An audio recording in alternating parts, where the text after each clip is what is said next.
vossa face, Senhor, resplandeça sobre nós. Que Deus nos dê a sua graça e sua bênção, e sua face resplandeça sobre nós. O Senhor esteja convosco. Proclamação do Evangelho de Jesus Cristo segundo João. Naquele tempo disse Jesus às multidões: todos os que o Pai me confia virão a mim, e quando vierem não os afastarei. Pois eu desci do céu não para fazer a minha vontade, mas a vontade daquele que me enviou. E esta é a vontade daquele que me enviou, que eu não perca nenhum daqueles que ele me deu, mas os ressuscite no último dia. Pois esta é a vontade do meu Pai, que toda pessoa que vê o Filho e nele crê, tenha a vida eterna, e eu o ressuscitarei no último dia. Palavra da salvação.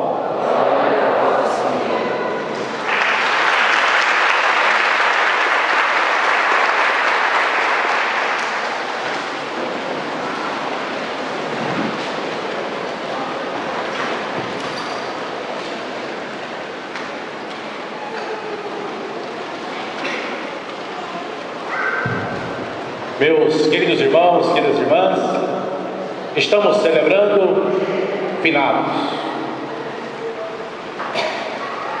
O que é celebrar finados? É celebrar a morte? Não. A religião cristã, a nossa religião cristã católica, não celebra culto à morte, mas sim à vida.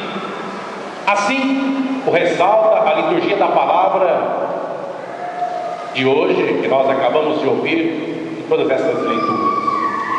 Todo o conjunto nos fala de ressurreição e de vida. E a referência onipresente é a ressurreição de Jesus Cristo, da qual participa todo cristão pela fé e pelos sacramentos. Por isso, este dia não é uma comemoração para a tristeza, provocando saudade dos seres queridos que já nos deixaram, mas deve ser sim uma recordação cheia de esperança, que expressa e continua a comunhão dos santos que celebramos no dia de ontem. Toda vez que nós rezamos o credo, o creio, nós falamos: creio na comunhão dos santos. Mas o que é esta comunhão dos santos? Na igreja primitiva, todo aquele que era batizado era denominado santo. E assim, quando acrescentaram no creio comunhão dos santos, creio na comunhão dos santos significa na comunhão que existe entre aqueles cristãos que aqui vivem com aqueles que já estão do outro lado, com aqueles que já partiram, com aqueles que já estão no coração de Deus. Toda vez que você reza, creio na comunhão dos santos, você está reafirmando esta crença na comunhão, não comunicação. Comunicação é coisa de espiritismo, é na comunhão que existe entre nós e aqueles que já estão no coração de Deus. A fé oferece esta possibilidade de uma comunhão com os nossos queridos irmãos já falecidos, dando-nos a esperança de que eles já possuem em Deus a vida eterna. O dia de finados é uma ocasião para aprofundar o sentido da nossa existência. De fato, a morte não fala dela mesma. Quando nós falamos da morte, nós estamos falando da vida. Morte e vida para o cristão se confundem. Para muitos, a morte é a que dá profundidade à vida humana, que permite saborear cada instante em sua fragilidade e em sua beleza. Para outros, a morte é o que tira o sentido de tudo aquilo que nós fazemos. Na visão cristã, a morte não é o fim de tudo. Ela é o despertar da vida eterna. é a experiência de ressurreição.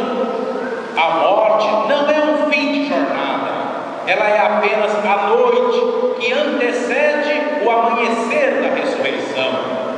A morte não é um fim de jornada, é apenas a noite que antecede o amanhecer da ressurreição. Quando alguém sabe para quê e para quem vive, realizando a sua original missão, pode morrer em paz.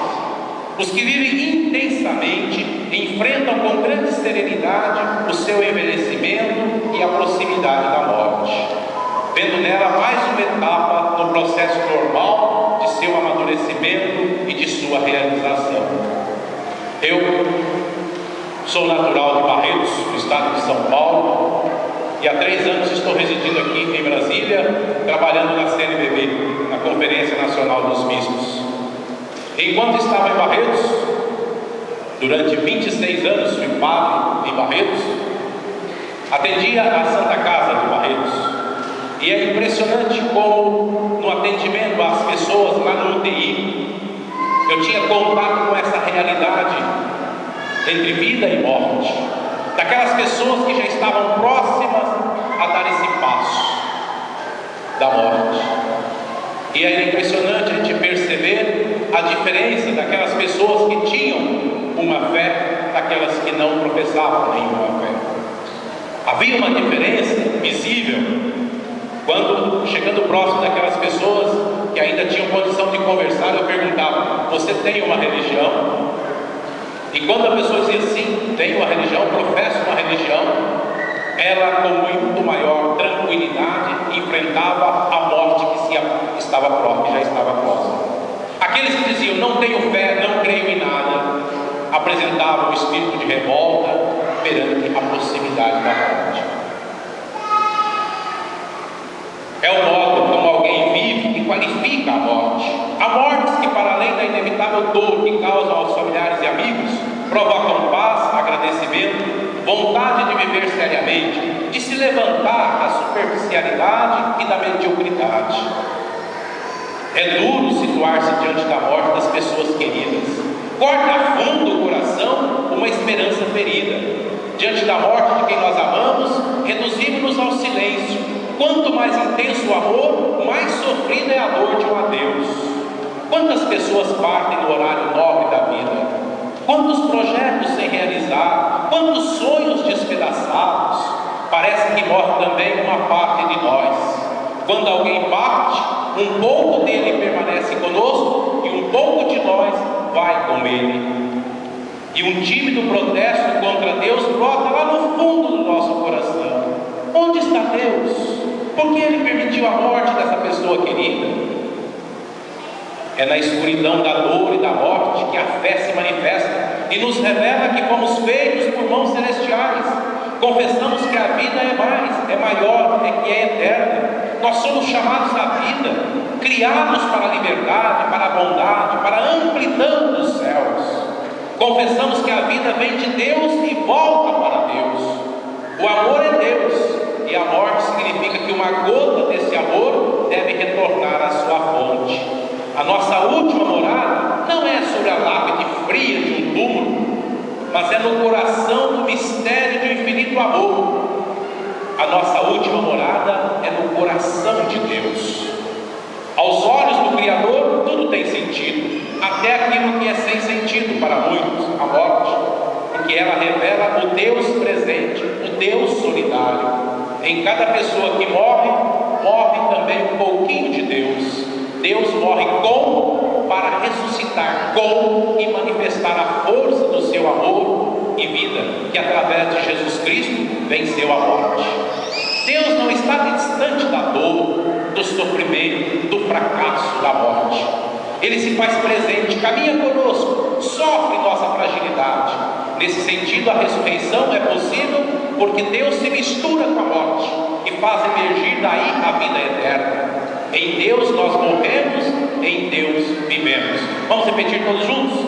Em Deus nós morremos, em Deus vivemos.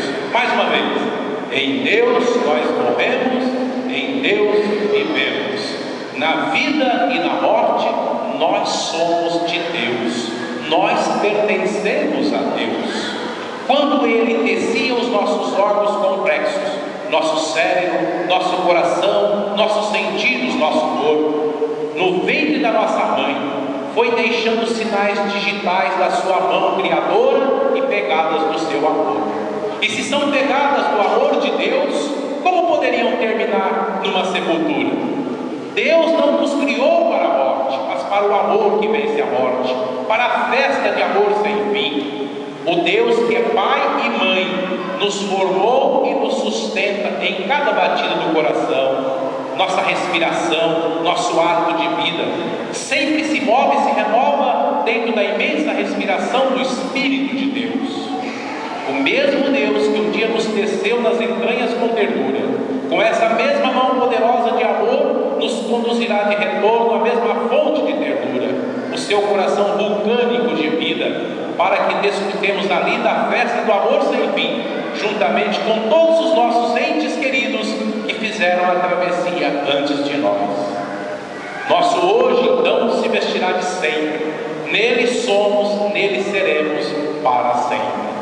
Quando nós nascemos, recebemos o sopro de vida do Criador. Quando nós morremos, nós somos aspirados para dentro de Deus. O nosso destino é o coração de Deus. Dele nós viemos, para Ele nós retornamos.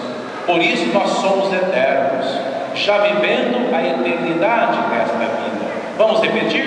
Dele viemos e para Ele retornamos. Dele viemos e para Ele retornamos. Descobrimos no coração da nossa vida mortal a eternidade que vive em nós. Meus irmãos e minhas irmãs, o que é real em nós é a vida eterna, a dimensão de eternidade que está no cerne desta vida. A vida eterna não é somente a vida depois da morte. A ressurreição não é uma experiência após a morte. Ela acontece no aqui e agora da nossa existência. Toda vez que nós passamos de uma situação de morte para uma situação de vida, nós estamos experimentando a ressurreição. Neste dia de finados, fazer memória das pessoas que já fizeram a travessia é despertar a reverência pela vida, o amor pela vida. Cada um de nós deve amar intensamente a sua vida. E quando nós temos esse contato com a morte, é que nós realmente valorizamos a nossa vida. A vida é cheia de surpresas. São tantas surpresas, tantas novidades, tantas riquezas que despertam o assombro e o encantamento. Fazer memória daqueles que viveram intensamente, mesmo que por pouco tempo, nos mobiliza e nos compromete a viver mais intensamente. E viver intensamente é viver aqui e agora de modo eterno. A vida é um dom que não pode ser desperdiçado. Para que viver? Tem sentido viver? Que marcas eu quero deixar neste mundo? Alguém já afirmou que a morte é a realidade mais universal, pois todos morrem, mas nem todos sabem viver. Todos morrem, mas nem todos sabem viver. Por isso, viver é uma arte. É necessário reinventar a vida no dia a dia, carregada de sentido. Queridos irmãos, queridas irmãs, a tragédia, a maior tragédia na vida não é quando o ser humano morre. A maior tragédia é aquilo que morre dentro da pessoa quando ela ainda está viva. Quem viveu intensamente deixa marcas. Fazemos então memória dessas marcas. Aquilo que a memória amou fica eterno. A memória é a presença da eternidade em nós. Tudo que recordamos da pessoa que já partiu é semente de eternidade. Sua passagem entre nós não foi em vão. Terminando, meus irmãos, a vida ela é feita de partidas e de chegadas, de idas e vindas, de travessias. Assim, o que para uns parece ser a partida, para outros é a chegada. Nesse caminho em direção à plenitude, um dia todos nós partiremos, como seres imortais que somos, ao encontro daquele que nos criou. Portanto, como seguidores de Jesus, como discípulos de Jesus, como verdadeiros cristãos, neste dia de finados, vamos celebrar a vida verdadeira, a plenitude dos irmãos que já vivem para sempre, que estão hoje no coração de Deus, porque a vida, como um rio, tem duas margens. A ponte para cruzar de uma margem a outra, ela é construída diariamente com o amor, a a caridade, a fraternidade, a solidariedade, a esperança. Que ao longo da vida vamos semeando em nós, nos outros e na criação, dando a esta vida uma dimensão celestial. A morte não põe fim à vida. A morte não tem poder para acabar com a vida. Cristo morreu na cruz, mas venceu a morte ressuscitando no terceiro dia. E como disse e escreveu o apóstolo São Paulo, se Cristo não tivesse ressuscitado como havia prometido, estaríamos perdendo tempo em acreditar nele.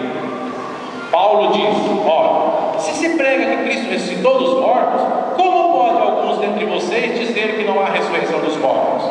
Se não há ressurreição dos mortos, também Cristo não ressuscitou. E se Cristo não ressuscitou, vazia é a nossa pregação, vazia também é a fé de vocês. Pois se os mortos não ressuscitam, também Cristo não ressuscitou. E se Cristo não ressuscitou, ilusória é a fé de vocês ainda estão nos vossos pecados.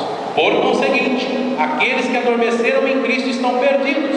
Se temos esperança em Cristo tão somente para esta vida, somos os mais dignos de compaixão de todos os homens.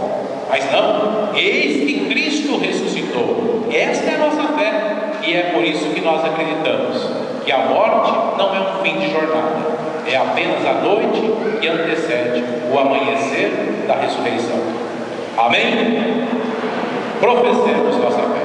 Creio em Deus Pai,